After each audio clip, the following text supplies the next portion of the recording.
Hello, నేను miss రావు. ఆంధ్రప్రదేశ్లో ఉండేటువంటి 175 అసెంబ్లీ నియోజకవర్గాల్లో కంటే గుంటూరు వెస్ట్కి కాంపిటీషన్ ఎక్కువ ఉంది తెలుగుదేశం పార్టీలో. దాదాపుగా 15 మంది పోటీ పడ్డారు. ఎట్టకేలకు తెలుగుదేశం పార్టీ అభ్యర్థిని ప్రకటించేశారు, మాధవి పేరుని అనౌన్స్ చేశారు. ఇప్పుడు గుంటూరు వెస్ట్ నుంచి వైఎస్ఆర్ కాంగ్రెస్ పార్టీ నుంచి రజని, తెలుగుదేశం పార్టీ నుంచి మాధవి పోటీ చేయబోతున్నారు. వాళ్ళిద్దరిలో ఎవరు గెలిచేటువంటి అవకాశం ఉంది అనే దాని మీద విశ్లేషణ చేసుకున్నాం. దానికంటే ముందు వాళ్ళ ప్రొఫైల్స్ ఏంటి అనేది ఒకసారి పరిశీలిద్దాం. సో నియోజకవర్గంలో వాస్తవంగా నియోజకవర్గంలో ఉండేటి సామాజిక వర్గాల దృష్ట్యా తీసుకుంటే కమ్మ, కాపు, బీసీ ఓటర్లు ఎక్కువగా అక్కడ ఉంటారు. 2019లో టీడీపీ నుంచి మద్దాలగిరి విజయం సాధించారు. ఇది నియోజకవర్గం యొక్క ప్రొఫైల్. సో అక్కడ మద్దాలగిరి గెలిచిన తర్వాత 2019లో ఆయన వైఎస్ఆర్ కాంగ్రెస్ పార్టీలోకి జంప్ అయ్యారు. ప్రస్తుతం ఆయన వైఎస్ఆర్ కాంగ్రెస్ పార్టీలో ఉన్నారు. చిలకలూరుపేట ఎమ్మెల్యే విడుదల రజని గుంటూరుకు ట్రాన్స్ఫర్ అయ్యారు వైఎస్ఆర్ కాంగ్రెస్ పార్టీ తరఫు నుంచి. సో ఆవిడ వైఎస్ఆర్ కాంగ్రెస్ పార్టీ నుంచి ఈసారి పోటీ చేయబోతున్నారు. గత 2-3 నెలల నుంచి ఆవిడ అక్కడ పనిచేస్తూ ఉన్నారు, ప్రచారం కూడా చేస్తున్నారు. ఎన్నికలకు 4 నెలల ముందు గుంటూరు పశ్చిమ నియోజకవర్గానికి ఆవిడని పంపించడం జరిగింది. వాస్తవంగా తెలుగుదేశం పార్టీ నుంచి ఆవిడ రాజకీయ ఆరంగేట్రం చేశారు విడుదల రజని. టీడీపీ గత ఎన్నికల్లో టికెట్ ఇవ్వకపోవడంతో వైసీపీలోకి చివరి నిమిషంలో జంప్ అయిపోయారు.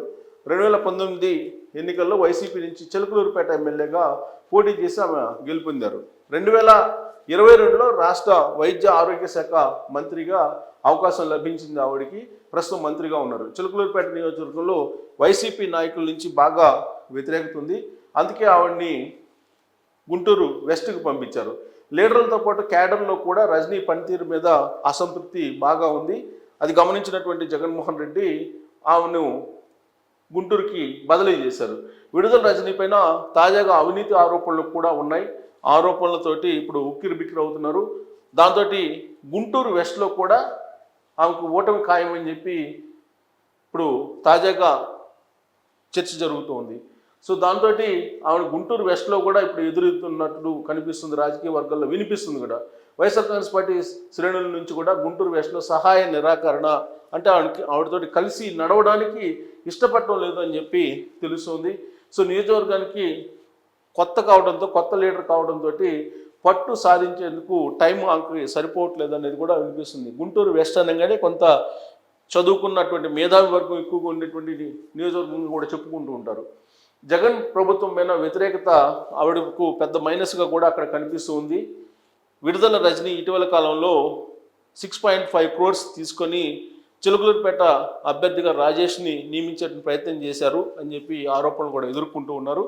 సజ్జల రామకృష్ణారెడ్డితో కలిసి ఆవిడ 6.5 crores డీల్ చేశారు అనేది కూడా తాజాగా చర్చ జరుగుతుంది. సో ఇప్పటి వరకు ఆవిడ గుంటూరు వెస్ట్లో ప్రచారం చేస్తున్నప్పటికి కూడా సానుకూలమైన స్పందన లభించలేదు. ఇలాంటి తరుణంలో తెలుగుదేశం పార్టీ ఆచితూచి దాదాపుగా 15 నుంచి 18 మంది అభ్యర్థులు పోటీ పడితే మొత్తం మీద స్క్రూటినీ చేసి IVR అనేటువంటి టెక్నాలజీ ద్వారా ఒక అభ్యర్థిని ప్రకటించడానికి ఆమె పేరు మాధవి, పిడుగురాళ్ళ మాధవి. ఆవిడ ఎవరు అని అంటే వికాస్ హాస్పిటల్స్ డైరెక్టర్గా ఉన్నారు.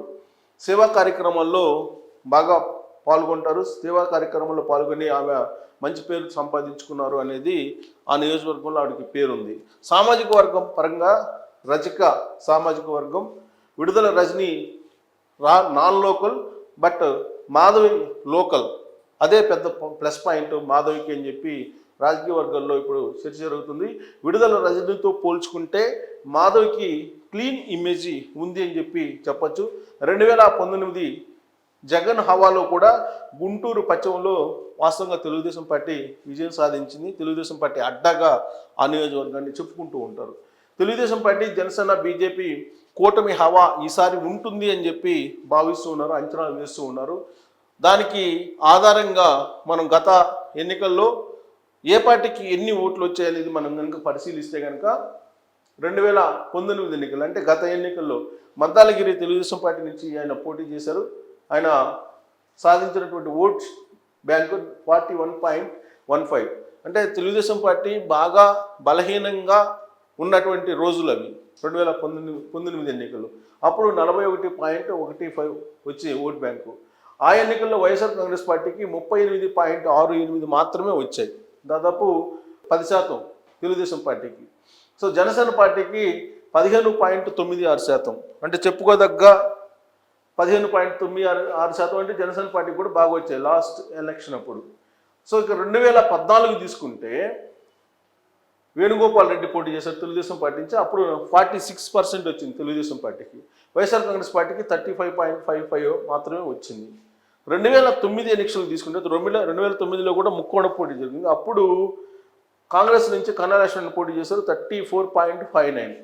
తెలుగుదేశం పార్టీకి 32.3, లోయెస్ట్ పర్సంటేజ్ ఆ ఎన్నికల్లో, 2009 ఎన్నికల్లో. ప్రజారాజ్యం పార్టీ నుంచి తులసి రామచంద్ర ప్రభు పోటీ చేశారు, ఆయనకి 26.32. అంటే ఇక్కడ ప్రజారాజ్యం పార్టీకి కానీ గత ఎన్నికల్లో జనసేన పార్టీకి కానీ కొంత ఓట్ బ్యాంక్ కనిపిస్తుంది, 15% అబో కనిపిస్తుంది.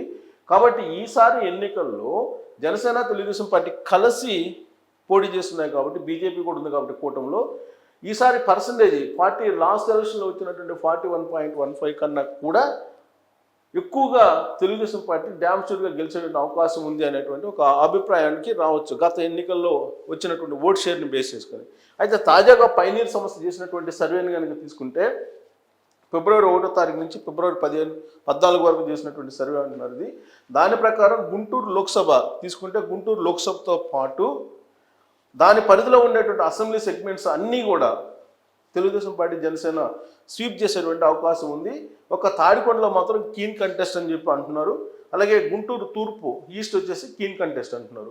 ఇప్పుడు మనం గుంటూరు వెస్టర్న్ తీసుకుంటే తెలుగుదేశం పార్టీ జనసేనకి చాలా క్లియర్గా ఎడ్జ్ ఉందని చెప్పి ఆ సర్వే సంస్థ కూడా చెప్తూ ఉంది. సో రాబోయేటువంటి రోజుల్లో వీళ్ళిద్దరిలో ఎవరు గెలిచేటువంటి అవకాశం ఉంది, పిడుగురాళ్ల మాధవి అలాగే రజని అని అంటే డ్యామ్ షూర్గా పిడుగురాళ్ల మాధవి తెలుగుదేశం పార్టీ నుంచి గెలవబోతూ ఉన్నారు అనేది 100కి 100% చెప్పొచ్చు, విశ్లేషణ కూడా చేసుకోవచ్చు. ఎందుకనంటే విడుదల రజనికి మైనస్ పాయింట్స్ చాలా ఎక్కువగా ఉన్నాయి.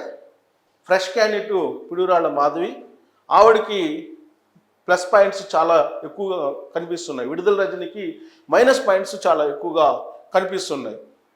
దానికి తోడు గుంటూరు వెస్ట్ తెలుగుదేశం పార్టీకి సంబంధించి అడ్డాగా ఉంది, ఓట్ బ్యాంక్ కూడా ఆ పార్టీకి ఎక్కువ ఉంది. ప్లస్ ఇప్పుడు వాస్తవంగా గుంటూరు వెస్ట్ ఆల్పాటి రాజా ఎక్స్పెక్ట్ చేశారు, కానీ చివరి వరకు ప్రయత్నం చేసినప్పటికీ సామాజిక ఈక్వేషన్లో ఆయనకి గుంటూరు వెస్ట్ లభించలేదు. రజక సామాజిక వర్గానికి, ప్రత్యేకించి బీసీ సామాజిక వర్గానికి అక్కడ అభ్యర్థిత్వాన్ని కట్టబెట్టాలని తెలుగుదేశం పార్టీ భావించింది. రజనీని కూడా సామాజిక వర్గం పరంగానే వైఎస్ఆర్ కాంగ్రెస్ పార్టీ గుంటూరుకి తీసుకొచ్చి అక్కడ పోటీ చేయించే ప్రయత్నం చేసింది. అందుకే ఆ సామాజిక వర్గానికి ధీటుగా ఇప్పుడు మాధవిని కూడా తెలుగుదేశం పార్టీ రంగంలోకి దింపింది. ప్యూర్గా సామాజిక వర్గాల ఈక్వేషన్లోనే తెలుగుదేశం పార్టీ పిడుగురాళ్ల మాధవికి అక్కడ అభ్యర్థిత్వాన్ని ఫైనల్ చేయడం కూడా జరిగింది. అందుకే ఆల్పాటి రాజా ఆ పోటీలో, అభ్యర్థిత్వ పోటీలో కొంత వెనకబడ్డారు. అయినప్పటికీ తెలుగుదేశం పార్టీ పరంగా చూస్తే కనుక బెస్ట్ క్యాండిడేట్ పిడుగురాళ్ల మాధవిగా కనిపిస్తున్నారు. రాబోయేటువంటి రోజుల్లో ఖచ్చితంగా ఆవిడ విన్ అయ్యేటువంటి అవకాశం ఉంది అనేది సర్వేలు చెప్తూ ఉన్నాయి. రాజకీయ